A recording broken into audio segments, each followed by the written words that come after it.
Hi friends, हमारी आज की वीडियो का टॉपिक है basic concepts of income tax in India. वास्तव में किसी भी कंट्री को चलाने के लिए धन की आवश्यकता होती है। वही धन या पैसा गवर्नमेंट टैक्स के रूप में हमसे ही कलेक्ट करती है, जो कि वास्तव में हमारे ऊपर ही खर्च होता है, चाहे वह देश की डिफेंस के लिए, स्वास्थ्य सेवाओं के लिए, रोड कंस्ट्रक्शंस के लिए, education, railway service, water system, sanitation इत्यादि अनगिनत सेवाएं हैं जो कि गवर्नमेंट द्वारा आम नागरिकों के लिए की जाती हैं। जैसा कि मैंने बताया कि यह पैसा हमसे गवर्नमेंट टैक्स के रूप में लेती है, तो मैं आपको यह बता दूं कि टैक्स दो तरह के होते हैं। पहला डायरेक्ट टैक्स जैसे इनकम टैक्स, दूसरा इनडायरेक्ट टैक्सेस जैसे कि जीएसटी, कस्टम ड्यूटी इत्यादि।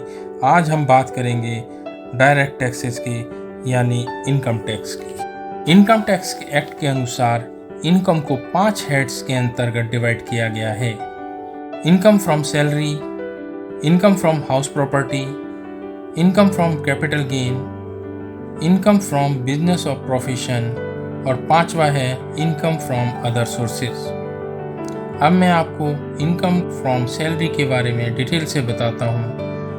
आप चाहे गवर्नमेंट या प्राइवेट सेक्टर में कहीं भी सर्विस करते हैं तो आपकी इनकम इसी हेड में एसेस होगी। यदि आप रिटायर हो गए हैं तो आपकी पेंशन भी इसी हेड में आएगी। अतः सैलरी या पेंशन इनकम फ्रॉम सैलरी के हेड में ही एसेस होगी। इसमें 50,000 रुपये का स्टैंडर्ड डिडक्शन सभी सैलरी या पेंशन पाने वालों को मिलेगा।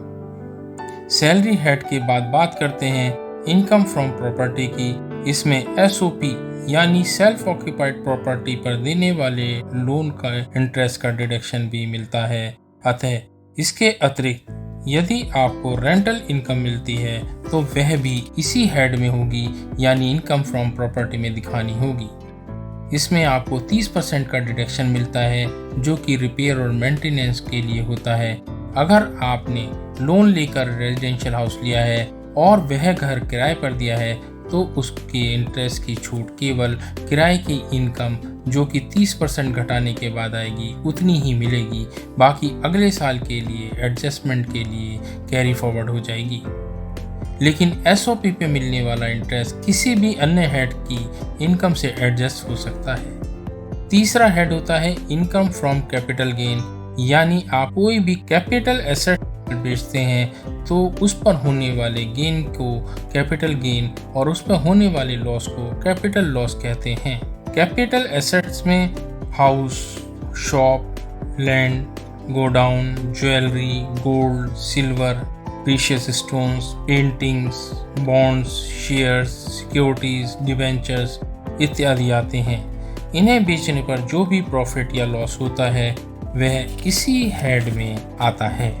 कैपिटल गेन को कैलकुलेट करने तथा कैपिटल गेन टैक्स को बचाने के लिए क्या क्या तरीके हैं वह मैंने अपने अलग वीडियो में कवर किया है, जिसका लिंक आप मेरे डिस्क्रिप्शन बॉक्स में देख सकते हैं। चौथा हेड है इनकम फ्रॉम बिजनेस और प्रोफेशन। यह एक वास्ट सब्जेक्ट है। इसमें सभी बिजनेस से होने वाली इनकम आती है, यानी सोसाइटी की छोटी सी दुकान से लेकर एरोप्लेन बनाने वाली कंपनी की इनकम भी इसी हेड में आती है। प्रोफेशन की इनकम यानी medical professionals, legal professionals, architect, engineers, designers, CA इत्यादि सारी प्रोफेशनल्स इसी हेड में अपनी इनकम दिखलाते हैं। इस हेड में अलग अलग बिजनेस और प्रोफेशनल के लिए अलग अलग ट्रीटमेंट्स हैं जो मैंने अपने पहले के वीडियो में बताया है। इसका लिंक भी नीचे डिस्क्रिप्शन बॉक्स में दिया गया है। इसमें मैंने यह भी बताया है कि कैसे हम अकाउंट मेंटेन करके या बिना अकाउंट मेंटेन किए भी इनकम टैक्स रिटर्न फाइल कर सकते हैं। अंतिम हेड है इनकम फ्रॉम अदर सोर्सेज, यानी जो इनकम किसी भी हेड में कवर नहीं होती वह इसी हेड में ली जाती है, जैसे FDR interest, saving bank interest, bond पर मिलने वाला इंटरेस्ट, एनएससी इंटरेस्ट, यानी किसी भी प्रकार का इंटरेस्ट, वह चाहे फ्रेंड ने लोन पर दिया है या बैंक का इंटरेस्ट हो वह इसी हेड में आएगा। Family pension, dividend, car rent, commission etcetera सभी इसी हेड में शो करना होता है। नॉन ब्लड रिलेशन से मिलने वाला गिफ्ट भी इसी हेड में आता है। डीम्ड गिफ्ट भी इसी हेड में आता है।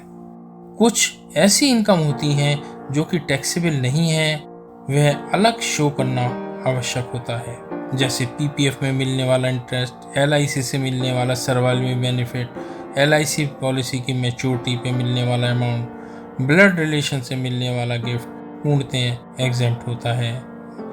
फ्रेंड्स, इस वीडियो में इतना ही डिस्कस करेंगे। बाकी basic concepts of income tax part 2 में हम deductions, income tax components, TDS, TCS, advance tax, self assessment tax इत्यादि के बारे में डिस्कस करेंगे। फ्रेंड्स, आपको मेरी यह वीडियो पसंद आई हो तो लाइक अवश्य करें और यदि आप मेरे चैनल पर नए हैं तो सब्सक्राइब करें। धन्यवाद।